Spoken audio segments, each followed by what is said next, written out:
there is a principle called Wu Wei.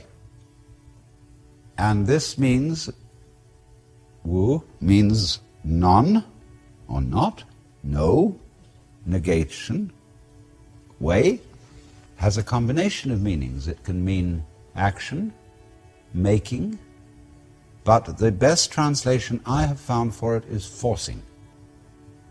And so Wu Wei is the principle of not forcing in anything that you do. Now we know when we watch any performance of an artist, be it a dancer or an actor or a musician, we know immediately when the performance is forced. And we say it doesn't ring true, it's too artificial, it doesn't seem to be natural. Many people who study the Taoist doctrines think that Wu Wei means do nothing, in the sense of laissez-faire, be lazy, always be passive. It doesn't mean that. There is a time for action. When you study judo, you use muscle only at the right moment. When your opponent is hopelessly overextended and off balance, and you add a little muscle to it and you throw him across the room. But only then. You never use muscle at the wrong moment. For as Shakespeare knew perfectly well, there is a tide in the affairs of men which, taken at its flood, leads on to fortune. And so Wu Wei is based on knowledge of the tide, the drift of things. Get with it. Wu Wei is the art of sailing rather than the art of rowing. So, if you say now, one of the most famous sayings in the Lao Tzu book is, superior virtue has no intention to be virtuous, and thus is virtue. Inferior virtue cannot let go of virtuosity, and thus is not virtue. So one could also say, the real Wu Wei is not intentionally Wu Wei, and so is Wu Wei. But inferior Wu Wei so tries to be Wu Wei that it isn't. In other words, this is saying Wu Wei is not a matter of cultivated passivity or even of cultivated spontaneity, because there are people who think that they are released, that they have realized that they are the Tao, as all of us in fact are, or that you are, to put it into Vedanta terms, every one of us is the Brahman, the eternal self of the universe, beyond all description or classification or thought. And say, okay, baby, I'm that. Now I'm going to have a ball. Well, what kind of a ball do they have?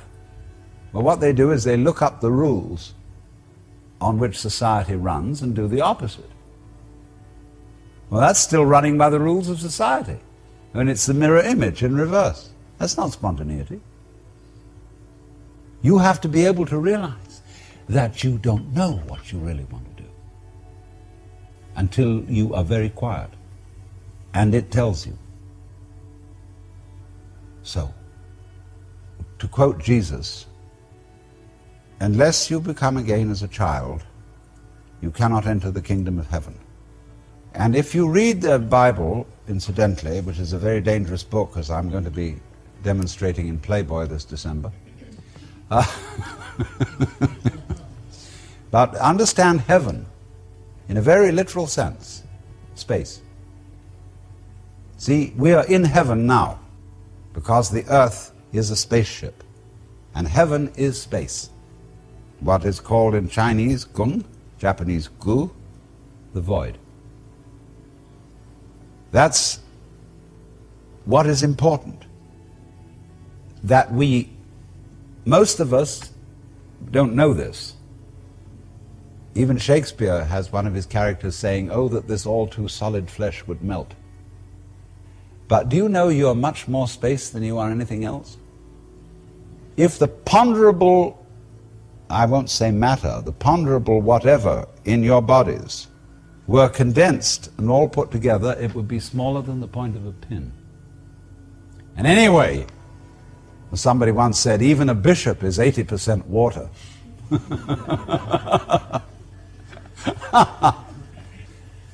We are airy nothings. So space is somehow very, very fundamental. We'll go into this in further way. But you understand that heaven is space. And all those references in those nursery rhymes that we learned as children, which were the hymns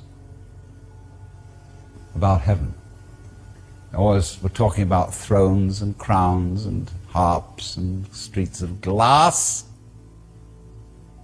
crystals, transparencies, space. It comes down to space always.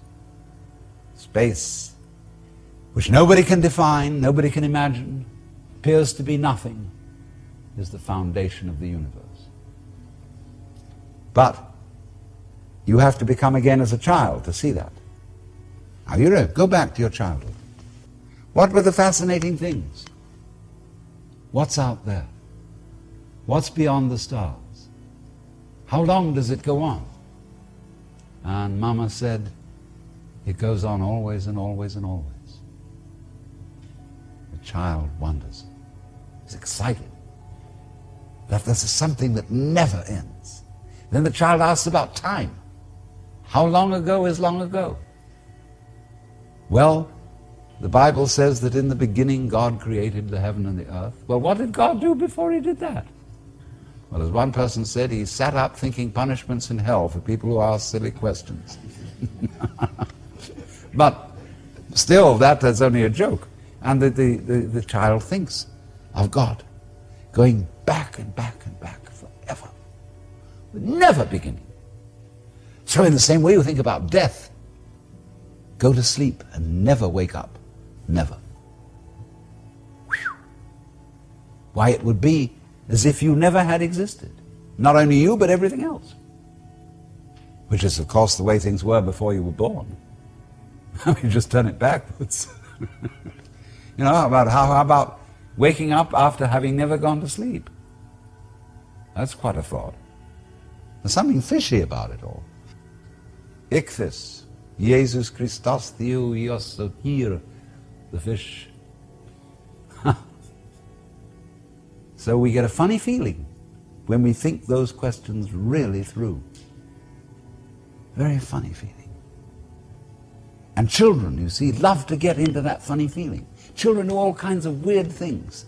They like to spin around as fast as possible, so they watch suddenly the whole ground goes tilting. They do this thing with their eyes, and they go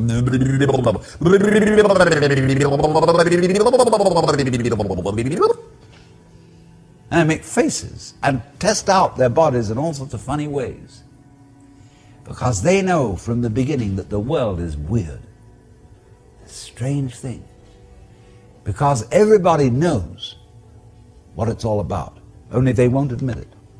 Being brought up is being taught not to admit it, because you know very well what's going on. But in order to find out once more as an adult, you have to become again as a child. So what does that involve?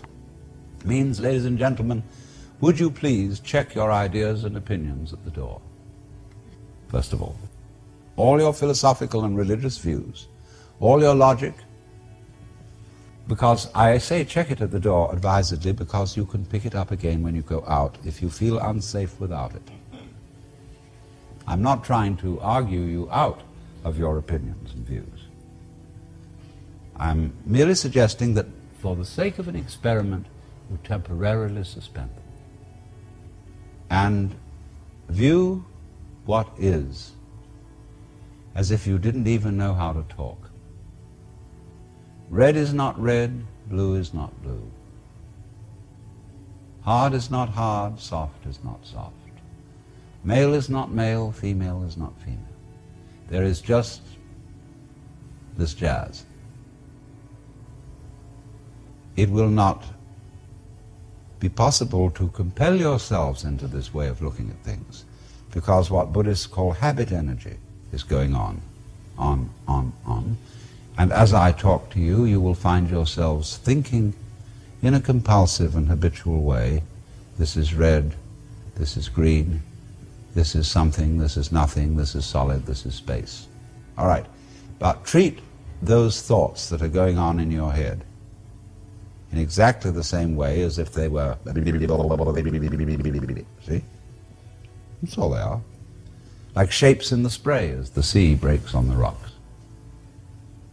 Now, please don't get agitated that this is an anti-intellectual point of view, that this is undermining the value of logic and reason and so on. Just that we'll bring all that back later when we need it. But just for the time being, let's simplify. Close your eyes. Listen.